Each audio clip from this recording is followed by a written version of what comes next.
네, 앞서 모닝타임즈에서 미국 시장에 대한 분위기를 이제 최원재 전문가 시각으로 쭉 한번 분석을 해드렸고요. 이번에서는 국내 이런 흐름까지도 어떻게 하면 좀 더 연결할 수 있을지 고리들을 한번 찾아보도록 하겠습니다. 유한타증권의 송태현 과장님입니다. 과장님, 안녕하십니까? 네, 안녕하세요. 네. 자, 오늘 과장님과 볼 주제부터 공개해 보겠습니다. 단호한 연준, 무거운 분위기의 연속이다. 이렇게 얘기를 해 주셨는데요.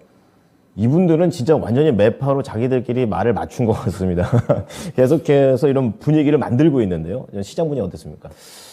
말씀을 하신 것처럼 네. 계속 연준 위원들은 매파적인 분위기를 내게 그러게요. 되면서 네. 시장이 올라올 때마다 너무 과열돼 있다라는 이러한 이제 뉘앙스에 대한 거를 계속적으로 시장이 던져주고 있습니다. 네.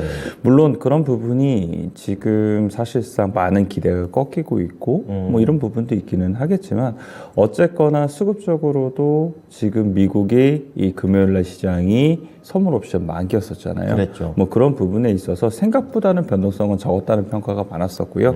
일단은 분위기에 대한 부분도 이제 월요일부터는 좀 바뀔 수 있을 테니까 네. 그런 부분을 한번 지켜봐야 되지 않나라고 생각을 해볼 수가 있는 것 같습니다. 예. 그래서 아까 제가 기다리면서 이제 최현자 전문가님의 이제 내용 중에서 없었던 내용이 이제 로레타 메스터 클리블랜드 연은 총재에 대한 그분이 발언이었었는데, 있었군요. 예, 연준의 중앙값 전망치 이상으로 금리를 인상할 걸로 역시나 예상을 한다라고 얘기를 하고 있습니다. 예. 이 최고 금리는 5.1%를 상회할 전망이다라고 얘기를 했고요. 지금 미국 이제 금리 선물 같은 경우에는 네. 연준이 내내 5%를 웃도는 수준으로 금리 인상에는 회의적이다라고 이제 시장에서는 얘기를 하고 있어요. 의견이 다르다는 얘기군요.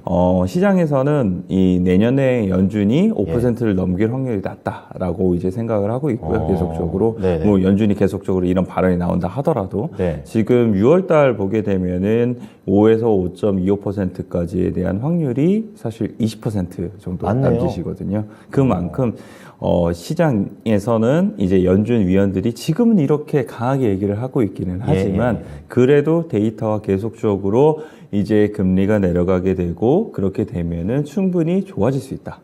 이제 완화를 시킬 수 있다라고 이제 시장에서는 계속적으로 생각을 하고 있는 겁니다. 궁금한 게 그럼 그 상태에서 만약에 침체가 나올 수도 있으니까 원하는 대로 못 올리는 것도 있을 수 있는 거 아닙니까?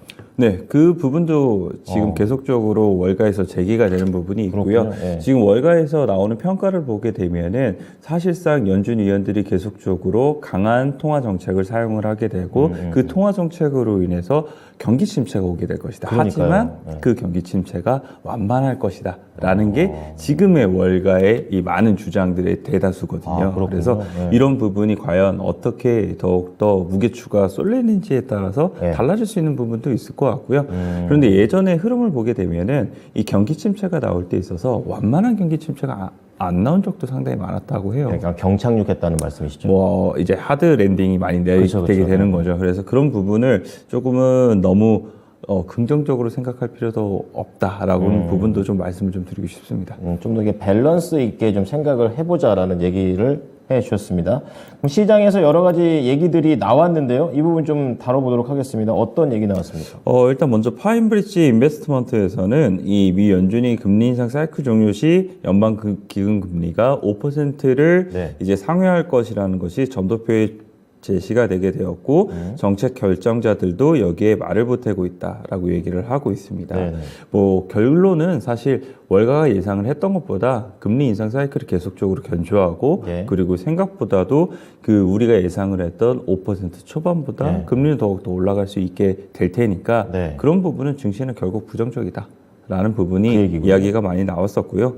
이 뱅크 오브 뉴욕 멜론 같은 경우에도 사실상 뭐 거의 대동소이한 흐름이 나오게 돼요. 이 시장에서는 그보다 훨씬 더 금리 정책이 완화될 것으로 예상이 되고 있었었는데 생각보다는 강경한 모습이 나오고 있고 이를 이제야 금융시장이 받아들이고 있다라고 얘기를 하고 있습니다. 그래서 계속적으로 올해 한 해에 반등이 나왔던 구간 속에서는 연준이 통화정책을 완화시킬 것이다. 이러한 기대감에서 중간중간 반등이 나왔었잖아요. 이번에도 다르지 않았다. 라는 평가가 지금 지배적이고요. 이런 부분이 과연 계속적으로 여기에 포커스가 맞춰지게 될지 아니면 제가 말씀을 드리는 것처럼 경기 침체라든지 아니면 기업 실적 둔화 쪽으로 이제는 무게가 조금씩 넘어가게 될지 이 부분을 계속 체크가 필요하다라고 생각을 하고 있는데 저는 이미 통화 정책이나 이런 부분이 네. 많은 부분 올 한 해 계속 주가의 발목을 잡았었고 그랬죠. 지수의 발목을 잡았었기 때문에 네. 이런 부분보다는 이제부터는 정말 경기 침체 그리고 기업 실적이 얼마만큼이나 나빠질 것인지 아니면 나빠지고 나서 이제부터는 반등이 나오게 그렇죠. 될 것인가 예, 여기에 더 포커스를 맞추게 되면서 반등이 나오지 않을까라고 생각을 하고 있습니다.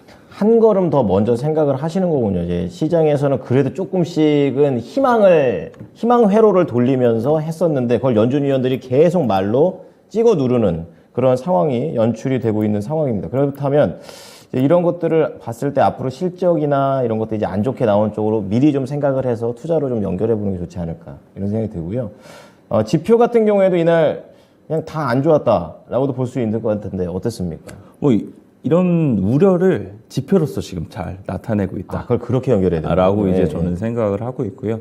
이러한 지표들이 계속적으로 더욱더 안 좋은 수치가 나오게 될수록 시장에서는 또 반대의 생각을 가질 수가 있게 될 거잖아요. 뭐 완화 정책이 나올 수도 있다. 뭐 이런 부분도 가져가 볼 수 있는 것 같고 네. 어쨌거나 그런데 지금 한 2주 정도는 사실 이 경제 지표가 안 좋게 나오게 되면은 그대로 그냥 경기 침체로 받아들이게 그쵸. 되는 예. 이런 부분이 조금 더 강했다라고 보시면 될 것 같습니다. 그래서 어쨌거나 이런 경제 지표는 향후에도 계속 안 좋게 나올 가능성이 상당히 높을 수밖에 없어요. 왜냐하면은 이 인플레이션이 물론 지금 둔화가 되면서 떨어지고 있기는 합니다만 네네. 그럼에도 불구하고 소비력이라든지 이런 부분이 많이 소진되어 있잖아요. 그렇죠. 그래서 그런 부분에서 생각을 해봤을 때는 어쨌거나 경기 침체가 오는 거는 사실상 기정사실화인데 그것이 얼마만큼이나 시장에서 소화할 수 있는지 이 부분을 좀 지켜봐야 되지 않을까라고 생각해 볼 수 있는 것 같습니다. 그렇군요. 자, 그러면은 이제 좀 더 종목의 얘기로 넘어가 보겠습니다. 종목에서는 이날도 뭐 메타 플랫폼스도 가지고 오셨는데 메타 플랫폼스하고 포드 주로 자동차 얘기도 좀 있네요. 좀 자세히 볼게요. 네, 일단 메타는 사실 별로 이해는 안 됐어요. 올라갔던 이유가 이 JP 모건에서 의견 제시를 했는데 네. 현재까지 이 메타를 눌렀었던 압박 요인이 애플의 이제 이 광고 관련된 정책 변경 그렇죠. 그리고 틱톡과의 경쟁 맞아요. 뭐 이런 부분 때문이었다라고 하는데 이것이 이제 23년도에는 경쟁에 대한 부분이 완화가 될 수 있다. 그 근거가 있는 소리입니다. 전 별로 여기서 아니, 틱톡에 동의가 가만히 되지는 있을 것도 않더라고요. 아닌데요. 그리고 예. 두 번째는 애플 정책 관련돼서 뭐 이런 부분도 완화가 될 수 있다라고 나왔는데 뉴스 보도를 보게 되면 삼성에서도 이제는 이 정보 관련돼서 그것을 이제 유저들이 선택을 할 수 있게 되는 그렇죠. 이걸로 변경된다고 하더라고요. 뉴스 네네. 보도가 나온 걸로 보게 되면은 그럼 삼성 쪽에서도 분명 안 좋아질 수 있는 부분이 있게 될 텐데 과연 정말 메타가 좋아질 것인가 이 부분 한번 고민을 해볼 필요가 있다라고 말씀을 드리고 싶고요. 네. 다만 이제 비용 통제 관련돼서는 확실히 좋아질 수 있다라는 그러한 이제 의견이 같이 달려 있거든요. 해고해가지고 얻는 이득인 거잖아요. 뭐 해고라든지 아니면은 마케팅 비용을 줄인다거나 뭐 이런 부분을 사용을 하게 되면서 확실히 그런 부분이 이제 결국 내년도에 수익성적인 측면에서 좋게 만들어주게 될 네네. 것이다 라는 부분과 연결을 해볼 수 있다라고 얘기를 하고 있습니다. 그래서 이런 부분은 국내에서도 많은 기업들이 사실상 올 한 해 조정을 받게 되고 업황이 안 좋아지게 되면서 수익성에 대한 부분에 많은 부분 초점을 맞췄었거든요. 그것이 결국 2023년도에 업황에 대한 반등이 나오게 됐을 때 얼마만큼이나 좋아질 수 있을지 뭐 네. 이런 부분과 연관을 시켜볼 수 있다라고 생각을 하고 있고요. 그러한 대표적인 업종이 사실 코로나 상황 속에 안 좋았었던 뭐 여행이라든지 그렇죠. 네. 뭐 항공이라든지 이런 업종들 같은 경우에는 확실히 몸집을 많이 줄여놨었잖아요. 그래서 결국은 반대로 돌아 나올 때는 이런 부분이 많이 부각을 받을 수 있다라고 생각을 해볼 수 있는 것 같습니다. 그렇군요. 그래서 이 부분에 한번 초점을 한번 맞춰보자라고 말씀을 드리고 싶고요. 네. 두 번째는 이제 포드 관련된 내용입니다. 많이도 떨어졌네요. 포드가 한 7% 정도 하락을 하게 됐는데 이 F150 라이트닝이 사실 포드의 주력 전기차 그렇죠. 이제 픽업 트럭인 맞아요. 거잖아요. 네. 그래서 여기서 이제 이 내용을 보게 되면은 맨 처음에 이 F150 라이트닝의 초기 출시가 4만 달러였다고 합니다. 그땐 가격적으로도 좀 매력이 있다 막 이랬거든요. 저렴하다 뭐 이랬었는데 지금 계속 인상이 나오다 보니까 네. 5만 6천 달러까지 이제 인상이 되었다. 메리트가 사라진 거죠, 그럼? 많은 부분 인상이 된 부분이 있었었고요. 그리고 이제 월가에서도 나오는 얘기를 보게 되면은 이제 포드가 내년까지 11만 대를 이제 팔 것이다라고 이제 얘기를 하고 15만 대를 팔 것이다라고 판매를 주장을 하게 되는데 네. 지금 11월 말까지 13,000대 팔았다고 하고 있습니다. 얼마 못 팔았네요. 네, 그래서 과연 이게 달성을 하겠느냐? 그러니까요. 네, 이런 부분이 더욱더 많이 나오게 되면서 포드가 전기차 시장에서에 대한 경쟁력이 많이 떨어질 수 있다. 혹은 이 수요에 대한 부분도 더욱더 많은 부분 자동차 전반적으로 자극이 되게 되면서 네. 안 좋다라는 부분이 많았습니다. 그래서 GM 같은 경우에도 많이 빠졌었고요. 뭐 테슬라라든지 아니 리비안까지도 많은 부분 하락이 나왔다라고 보시면 될 것 같습니다. 네. 자, 그러면 자동차의 분위기도 안 좋았었고 시장 전반적인 내용 자체가 그닥 투자 심리가 좋지는 않은 그런 모습인데요. 자, 이런 상황에서도 우리가 어떤 종목을 국내에서 봐야 될지 연결해 보겠습니다. 오늘의 종목입니다. 자, 오늘 연결고리에서는 성장주 쪽에서 네이버를 말씀해 주셨습니다. 왜 봐야 됩니까? 맞습니다. 왜 봐야 될까요, 네이버를? 왜 봐요, 이걸? 단기적으로는 사실 예. 뭐 좋지 못한 흐름이 더욱더 나올 수 있을 것 같아요. 하지만 아까 말씀드린 것처럼 네이버 같은 경우에도 업황이라든지 분위기가 매우 좋지 못했었기 때문에 그쵸. 비용적인 통제를 상당히 많이 해놨던 부분이 있었습니다. 그래서 이러한 부분이 결국 내년도에 많은 부분 이제 업황이 돌아서게 될 때 좋아질 수 있는 부분이 있다라고 첫 번째로 말씀드리고 싶고요. 네. 두 번째 같은 경우에는 이제 광고에 대한 매출의 성장률은 한 자릿대로 내려오게 되면서 그닥 좋지 못한 부분이 있게 되는데 커머스 이 부분에서는 아직도 이제 10% 후반대까지 잘 이제 나오네요. 성장률이 잘 나오고 있습니다. 그리고 이제 쿠팡과 네이버라는 양강 구도가 이제 계속적으로 가고 있거든요. 예. 그런 부분에 있어서는 네이버가 확실히 이런 커머스 관련된 부분에서 잘하면 패권도 한번 생각을 해볼 수 있지 않을까라는 부분이 있을 것 같고요. 네. 마지막으로는 이제 포시마크 관련돼서 M&A를 이제 진행했던 부분이 있었잖아요. 그 부분이 결국은 실적 개선의 키가 이쪽에서 나오게 될 걸로 예상이 되고 있습니다. 지금 현재를 보게 되면은 분기 영업 적자가 한 300억 정도 이제 나오고 있거든요. 과연 그런데 2023년도에 얼마만큼이나 포시마크가 실적에서 개선세가 나오게 되는 것이 결국은 이 연결 실적에 있어서 많은 부분 도움이 될 수 있다라고 보시면 될 것 같고요. 그 외에 이제 마지막으로 보게 되면은 이 밸류에이션 매력도에 대한 부분을 생각해 봤을 때 워낙 네이버가 뭐 돈을 잘 벌고 그럼에도 불구하고 많은 조정을 받게 되면서 사실 주가가 바닥권에서 위치를 하고 있잖아요. 네. 그런 부분에서 봤을 때는 밸류에이션적인 매력도도 한번 생각을 해보자라고 말씀드리도록 하겠습니다. 목표가는 18만 원인데 지금 얼마까지 보십니까?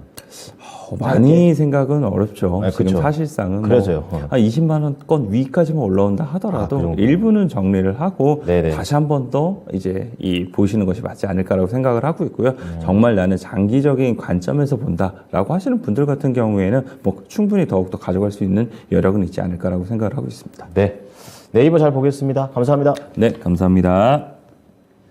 자, 유한타증권 송태현 과장이었습니다. 지금까지 투자 판단에 도움이 될 수 있는 정보를 제공해 드렸습니다. 하지만 특정 종목의 상승과 하락을 보장하지는 않습니다. 이 부분 참고해 주시기 바랍니다.